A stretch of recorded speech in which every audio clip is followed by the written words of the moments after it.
좋은 아침입니다. 서창원 목사입니다. 오늘도 하나님의 말씀으로 삶의 기준을 삼는 복된 날이길 축복합니다. 오늘 이 아침에 우리가 함께 읽고 나누려는 하나님의 말씀은 마태복음 19장 10절로 12절까지의 말씀입니다. 제가 읽어드리겠습니다.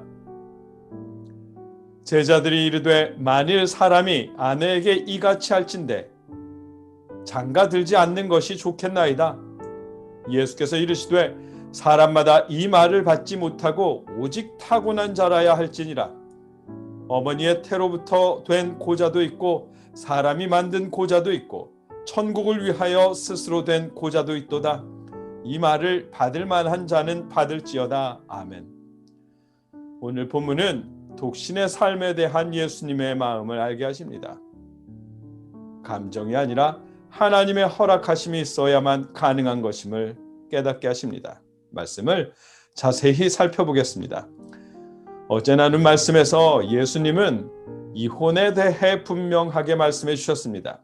아담과 하와를 만드시고 남자와 여자가 하나 되게 하신, 즉 가정을 이루게 하신 하나님께서 이혼을 허락하지 않았다. 그러므로 이혼해서는 안 된다. 그러나 음행한 일로는 이혼할 수 있다는 것이 예수님의 말씀이었습니다. 예수님은 그 결론으로 내가 너희에게 말하노니 누구든지 음행한 이유 외에 아내를 버리고 다른 데 장가드는 자는 간음함이니라. 아멘. 이런 말씀으로 마치셨습니다. 이런 예수님의 기준은 그 당시 유대인 사회에서는 매우 완고한 기준이었습니다. 왜냐하면 예수님 당시의 이혼은 유대인 남편들에게는 당연한 권리였고 남편과 아내 모두에게 이로울 수도 있는 방안처럼 여겨졌기 때문입니다. 예수님 당시의 유대인 사회에서 아내는 남편의 소유물이었습니다. 그런 상황에서 아내에게 이혼 증서를 준다는 말은 아내에 대한 소유권을 포기한다는 의미입니다. 이제 그 아내였던 여인은 누군가의 소유가 아니기 때문에 다른 남자와 결혼할 수 있게 된 것입니다. 그런 관점에서 보면 이혼도 못하고 마음에 안 드는 여인과 사는 것보다는 그 여인을 마음에 들어하는 다른 남자가 데려갈 수 있도록 이혼 증서를 주어 내보내는 것이 더 합리적인 방안입니다. 남편은 마음에 안 드는 여인과 살지 않아도 좋고 아내는 그녀를 마음에 들어하는 다른 남자에게 시집갈 자유가 생겼으니 좋고 서로 윈윈윈 셈입니다. 물론 현실은 이혼당한 여인이 사회적 빈곤층이 되었고 생계를 위해 어쩔 수 없이 매춘녀가 되는 경우도 많았지만 말입니다. 예수님은 마태복음 5장에서도 이혼을 반대하셨지만 19장에서도 예수님은 창조의 때를 언급하시며 이혼을 금지하셨습니다. 그 당시 유대인의 문화 속에서 살던 제자들에겐 예수님의 기준을 따르는 일이 너무 어려웠습니다. 그래서 제자들이 이르되 만일 사람이 아내에게 이같이 할진대 장가들지 않는 것이 좋겠나이다. 아멘. 이렇게 말한 것입니다. 마음에 안 드는 여인과 이혼도 못하고 사느니 차라리 독신으로 사는 게 좋겠다는 말입니다. 예수님은 제자들의 평가를 비난하지 않으십니다.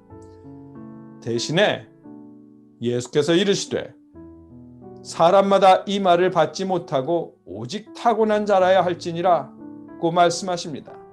아무나 독신으로 살 수 없다는 말씀입니다. 성적인 욕구로부터 마음을 지키며 독신으로 살 수 있는 사람은 태어날 때부터 타고나야 한다는 말씀입니다. 예수님은 확정적으로 어머니의 태로부터 된 고자도 있고 사람이 만든 고자도 있고 천국을 위하여 스스로 된 고자도 있도다. 이 말을 받을 만한 자는 받을지어다. 아멘. 독신으로 사는 사람들이 세 부류를 언급하시면서 이 말을 받을 만한 자는 받을지어다는 말씀으로 제자들에게 선택권을 넘기십니다. 이혼하지 못하는 결혼 생활을 할 것인지 아니면 하나님의 나라를 위해 독신으로 살 것인지를 제자들에게 선택하도록 하십니다. 둘 다 쉽지 않은 일입니다. 하나님의 허락하심이 있어야 하는 일입니다. 어제와 오늘 이틀 동안 나눈 말씀에서 예수님은 이혼과 독신의 삶에 대해 말씀해 주셨습니다. 세상을 창조하신 하나님께서 이혼을 허락하시지 않았기에 이혼해서는 안 된다 하셨고, 하나님께로부터 타고난 사람이 하나님 나라를 위해 독신으로 살 수 있다고 말씀하십니다. 이혼이나 독신의 삶 모두 하나님의 말씀이 기준이었습니다. 개인의 감정이나 기분 혹은 어떤 사상이나 사회적 트렌드를 따라서 그 기준으로 선택해야 할 일이 아니고 하나님의 말씀을 기준으로 선택해야 할 일이었습니다. 본문을 통해 우리에게 가르쳐 주시는 것입니다. 결혼과 이혼, 독신의 삶은 현대 사회의 신앙인들 사이에서도 민감한 이슈입니다. 그 선택하는 일과 그 상황은 당사자들 외에는 아무도 알 수 없습니다. 우리가 섣부르게 판단하고 정죄하지 않기를 바랍니다. 다만 여러분 앞에 선택이 놓여질 때 여러분의 감정이나 기분이 아니라 하나님의 말씀을 따를 수 있기를 기원합니다. 마태복음 18장 20절에서 두세 사람이 내 이름으로 모인 곳에는 나도 그들 중에 있느니라고 하신 말씀처럼 예수님의 지배를 받는 기도를 통해 선택하고 결정할 수 있기를 주님의 이름으로 축복합니다. 함께 기도하겠습니다.